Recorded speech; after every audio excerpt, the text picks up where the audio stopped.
Hello अगस्तियान्स, आशा करती हूँ आप सब अपने घर पर स्वस्थ व सुरक्षित होंगे। तो ये है आपकी कहानी सुनने का समय और आज मैं आपको कहानी सुनाने जा रही हूँ एक स्वतंत्रता सेनानी की, जिनका नाम है लाला लाजपत राय। तो तैयार हो जाइए कहानी सुनने के लिए।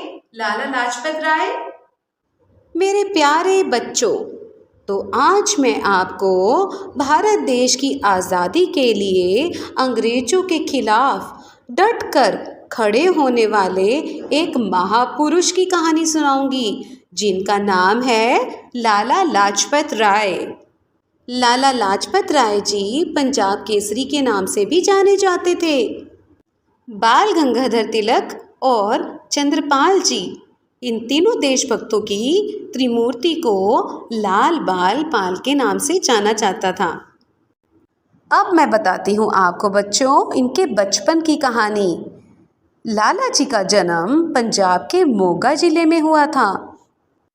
बचपन से ही उनमें अन्याय के खिलाफ लड़ने का जज्बा था, इसलिए वे आगे चलकर वकालत के विद्यार्थी बने।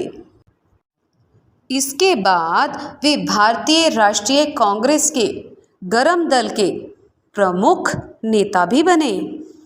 इतना ही नहीं, इन्होंने आर्य समाज के रचयिता स्वामी दयानंद सरस्वती जी के साथ मिलकर पंजाब में आर्य समाज के प्रचार में योगदान भी दिया।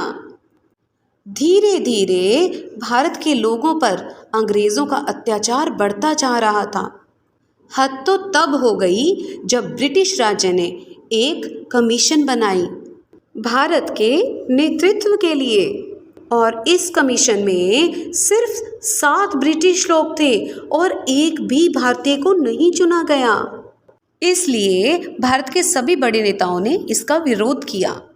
फिर लाला जी ने 30 अक्टूबर 1928 को लाहौर में साइमन कमीशन के खिलाफ एक विशाल प्रदर्शन में हिस्सा लिया। Simon go back, Simon go back, Simon go back के नारों से पूरा देश गूंज उठा था।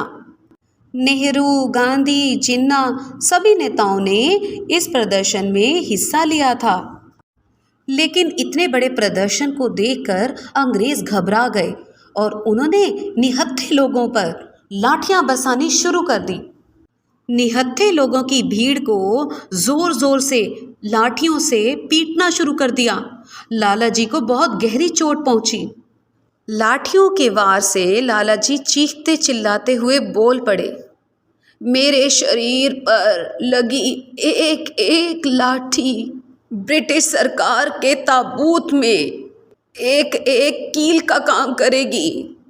अफसोस, 63 साल के लाला जी का शरीर उन लाठियों के वार को सह ना सका और 17 नवंबर 1928 को इन्हीं चोटों की वजह से लाला जी का देहांत हो गया।